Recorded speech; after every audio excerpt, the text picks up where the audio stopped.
Why the other 75% of the world must unite Trump America and the future of world order. Ladies and gentlemen, today I am going to raise a question that many people across the world are thinking but very few dare to ask openly.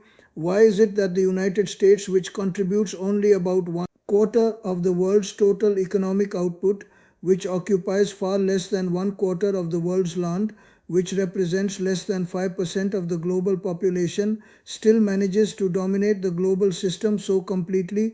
And an even more important question follows: why does the remaining 75% of the world not unite to face this dominance, especially when it turns aggressive, unpredictable, and disruptive under leaders like Donald Trump? This is not an emotional question. It is a rational question. It is a question based on numbers, history, and lived experience. Today, let us examine calmly and honestly what Donald Trump has done to disturb the world order, why the rest of the world has failed to unite so far, and what the world can realistically do to restore balance without war, without destruction, and without hatred. This is not an anti American discussion. This is a pro humanity discussion, a discussion about fairness, stability, and the future of civilization. Let us begin. When people talk about American power, they often imagine something unlimited, something overwhelming, something impossible to challenge. But when we step back and look at facts, a different picture emerges. The United States economy accounts for roughly 25% of global GDP. That means 75% of the world's economic production happens outside America.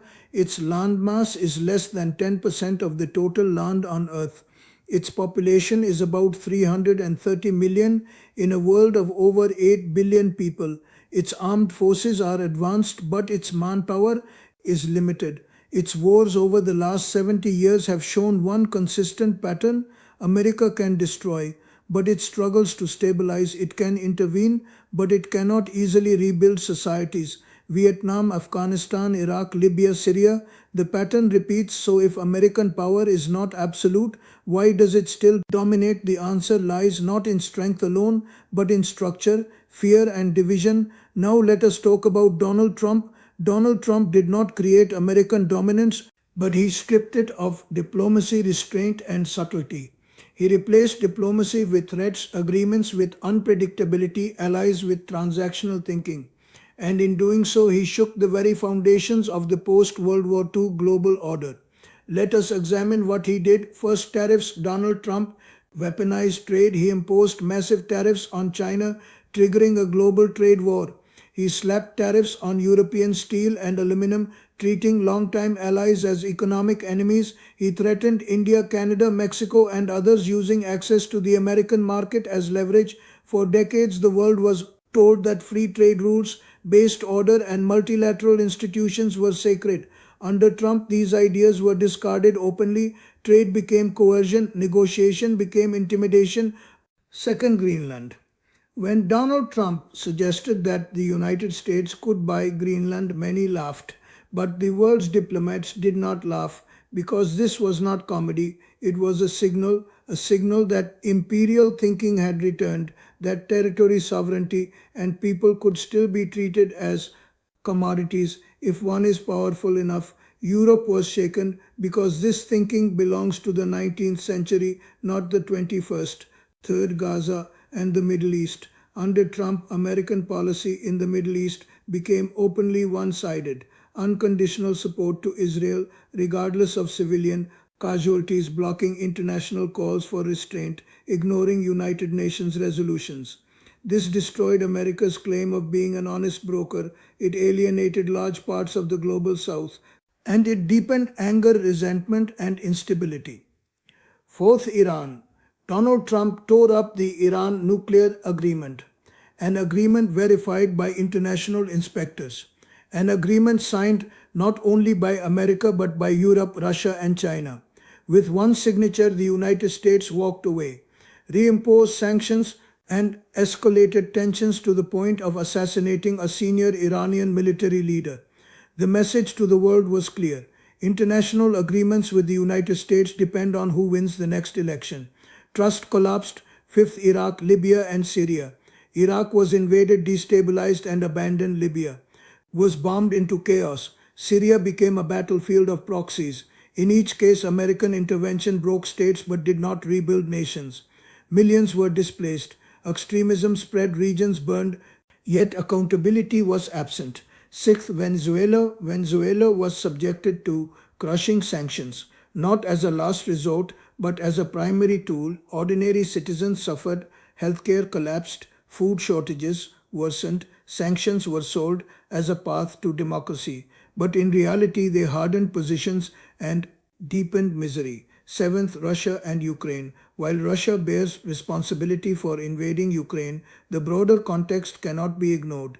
NATO expansion without inclusive security dialogue, turning Ukraine into a frontline state, escalating conflict instead of building a European security architectures that includes all Europe now pays the price through energy shocks, inflation, and instability. Trump treated war as a bargaining chip, not as a human tragedy. So the question arises, if these actions disturbed almost every region of the world, why did the world not unite? Why did the 75% remain fragmented? The answer lies in four uncomfortable truths. First, divide and rule. The United States does not confront the world as a whole, it manages countries one by one. India is encouraged to fear China, Europe is kept dependent through NATO, the Middle East is kept divided, Africa remains fragmented, Latin America remains economically vulnerable. As long as countries see each other as rivals, they do not unite. Second, dollar dominance. Most global trade happens in dollars, most debt is denominated in dollars, most reserves are held in dollars. This creates fear. If a country defies Washington, its currency may collapse, its banking system may be cut off, its economy may suffer. Fear enforces obedience. Third, elite alignment. In many countries, political and economic elites are deeply integrated with the West. Their wealth is parked in Western banks. Their children study in Western universities. Their assets are linked to Western systems. National resistance is blocked by elite interests. Fourth, sanctions as punishment. Sanctions are no longer rare, they are routine. Any country that challenges American policy risks economic isolation, technology bans, visa restrictions. This fear keeps many silent, but silence has a cost. A world that remains silent in the face of disruption becomes unstable, unjust, and dangerous. So, what can the world do? This is not a call for war, not a call for hatred, not a call for destruction. This is a call for structure, coordination, and maturity. First, the world must accept multipolarity. No single country can govern a planet of 8 billion people. Power must be shared, institutions must reflect reality. The United Nations Security Council must be reformed. The veto must not be abused. Emerging powers must be represented. The G20 must become a real decision-making body, not a talking shop. Second, strengthening BRICS. BRICS represents over 40% of the world's population, a growing share of global GDP, and most of the world's future growth. BRICS is not anti-West, it is non-hegemonic. By coordinating policies, by sharing resources, by building parallel institutions, BRICS can balance without confrontation. Third, the BRICS currency and de-dollarization. This is not about destroying the dollar, it is about ending monopoly. Trade can be settled in local currencies. Energy can be priced in multiple currencies. Reserves can be diversified. Even a partial reduction in dollar dependence changes global power dynamics. Fourth, energy cooperation. Energy is leverage. Energy producers and consumers must cooperate beyond political pressure. Long-term contracts, shared infrastructure, pricing stability, energy security must not be weaponized. Fifth, technology independence. Technology has become a choke point. Semiconductors, artificial intelligence, satellites, communication systems. The world must cooperate to prevent technology from becoming a tool of domination. Open systems, shared research, civilian-focused innovation. Technology should serve humanity, not control it. Six, collective trade defense. If tariffs are imposed arbitrarily, the response must be collective, unified action deters bullying.